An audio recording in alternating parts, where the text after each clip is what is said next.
दोस्तों नमस्कार, मैं हूं विनीत कामरान। अक्सर ज्योतिष की बात करता हूं। आइए आज सबसे एक ज़रूरी भाव की बात करते हैं। जीवन का एक बहुत महत्वपूर्ण पहलू जिसको विवाह का नाम दिया गया है।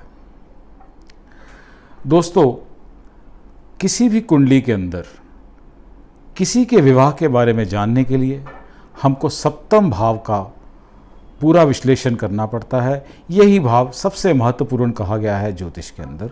विवाह के बारे में अगर बात करें तो देखिए, कुल 4 केंद्र स्थान कहे गए हैं एक कुंडली के अंदर, और इस भाव को हम, ये भी एक केंद्र स्थान है और इसको जया भाव भी कहते हैं। मानव जीवन के 4 मुख्य उद्देश्य कहे गए हैं: धर्म, अर्थ, काम और मोक्ष। उन सभी में काम को तीसरे नंबर पर रखा गया है और इसमें काम सुख की प्राप्ति का ज्ञान सप्तम भाव से ही प्राप्त किया जाता है। जातक को पत्नी कैसी मिलेगी, जातिका को पति कैसा मिलेगा, उसकी काम शक्ति कैसी है, उसका विवाह कब होगा, क्या ये प्रेम विवाह होगा, पत्नी कैसे घर की होगी, पत्नी या पति को उसका त्याग तो नहीं करना पड़ेगा, विवाह एक ही होगा या एक से अधिक, ससुराल पक्ष से धन मिलेगा या नहीं। इन सब बातों का विचार सप्तम भाव से किया जाता है। आज हम बात करेंगे 12 की 12 राशियां जो भी सप्तम भावस्थ हों उनके क्या राशि फल होंगे, उसके बारे में हम चर्चा करेंगे।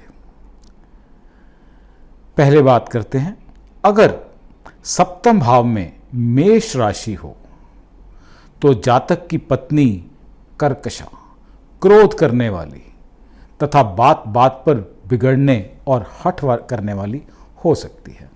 धन और आभूषण के प्रति उसका लगाव काफ़ी अधिक देखा गया है। ऐसा जातक अपने स्वार्थ को ही प्रधानता देता है। ये ठीक है कि ऐसी जातक को गहनता से सोचने एवं तदनुरूप कार्य करने का पूर्ण ज्ञान होता है, लेकिन उसका दृष्टिकोण मात्र स्वार्थपूर्ण ही कहा जाता है।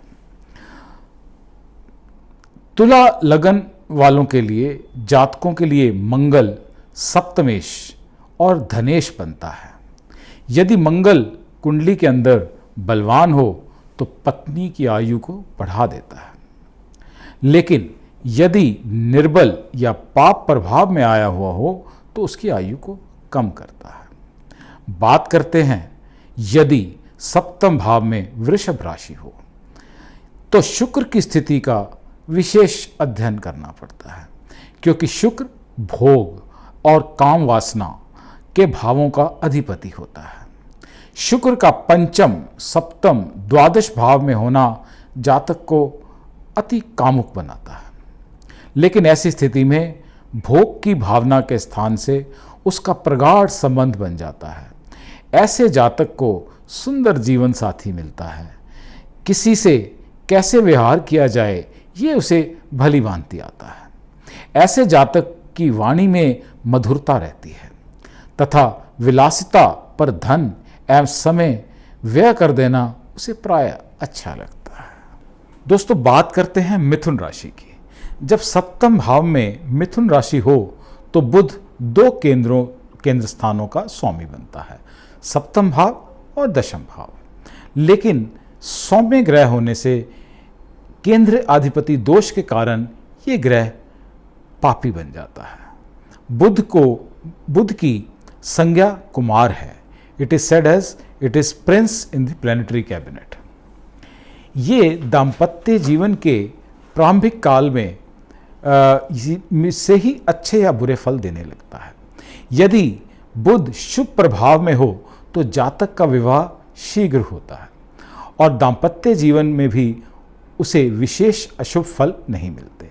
लेकिन यदि बुध अशुभ प्रभाव में हो तथा पुरुष की जन्म कुंडली में शुक्र और स्त्री की कुंडली के अंदर बृहस्पति निर्बल हो तो विवाह विलंब से होता है।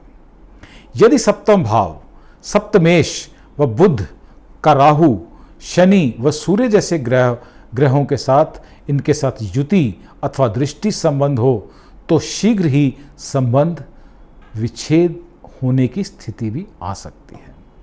जीवन साथी का स्वभाव नम्रता लिए हुए रहता है। काम वेग अधिक होने के कारण भी जातक पथ से भ्रष्ट नहीं होता। यदि सप्तम भाव में कर्क राशि हो तो जीवन साथी सुंदर और कोमल प्रकृति वाला मिलता है। ऐसे जातक का शरीर चेहरा तथा नेत्र कर्ण तीखे होते हैं। उसका व्यक्तित्व भावना प्रधान होता है। यदि पुरुष जातक की जन्म कुंडली में सप्तम भाव में कर्क राशि हो तथा चंद्रमा सम राशि में स्थित हो तो उसे सुंदर मुख आकृति वाली, शांत चित्त, कलंक रहित तथा स्वामी की सेवा में सर्वदा तत्पर रहने वाली पत्नी मिलती है, ऐसा शास्त्र ने कहा है। जो इतनी भावुक होती है कि अल्प कठोर बात करने पर भी उसके हृदय को बहुत चोट पहुंचती है। उसे कठोर व्यवहार से वश में नहीं किया जा सकता, बल्कि प्रेम प्रदर्शन तथा मधुर वाणी से अपना बनाया जा सकता है। यथार्थ में मुख मोड़े रखना ऐसे जातक का स्वभाव होता है। जीवन की कठोर वास्तविकता को झेलना उसके वश की बात नहीं होती। यदि चंद्रमा द्वादश भाव में अथवा पाप प्रभाव में हो तो जातक को विलासी और कामातुर और भोग प्रिय बनाता है। दोस्तों, बात करते हैं सिंह राशि की। सप्तम भाव में सिंह राशि हो तो जातक के जीवन साथी का स्वभाव थोड़ा उग्र होता है। इसकी इच्छा के प्रतिकूल किया गया कार्य उसे मान्य नहीं होता। फलस्वरूप में घर में कलह उत्पन्न होता है। ऐसे जातक को साहसी स्वाभिमानी भी कहा जाता है। यदि पुरुष की कुंडली में शुक्र तथा स्त्री की कुंडली में बृहस्पति सूर्य व चंद्रमा से दृष्ट हो या युति में हो तो पत्नी या पति का संबंध उच्च कुल से होता है। ऐसे जातक अपने बनाव श्रृंगार का विशेष ध्यान नहीं रखते। विपत्ति के समय भी उनके अंदर व्यग्रता नहीं आती। मानव मन को परखने में प्रवीण तथा समय के साथ चलने के कारण ऐसे जातक को चतुर कहा जाता है। दोस्तों, बात करते हैं कन्या राशि की। यदि सप्तम भाव में कन्या राशि हो तो बुध प्रबल पापी होता है। यदि बुध पर पृथकता जनक ग्रहों का प्रभाव हो तो भी जातक को शीघ्र ही अपने जीवन साथी से अलग कर देता है। यदि बुध अत्यधिक पाप प्रभाव में आया हो तो विवाह नहीं होने देता। यदि बुध बलवान हो तथा शुभ प्रभाव में हो तो जीवन साथी गुणवान, बुद्धिमान, ज्ञान प्रिय एवं मान सम्मान युक्त मिलता है।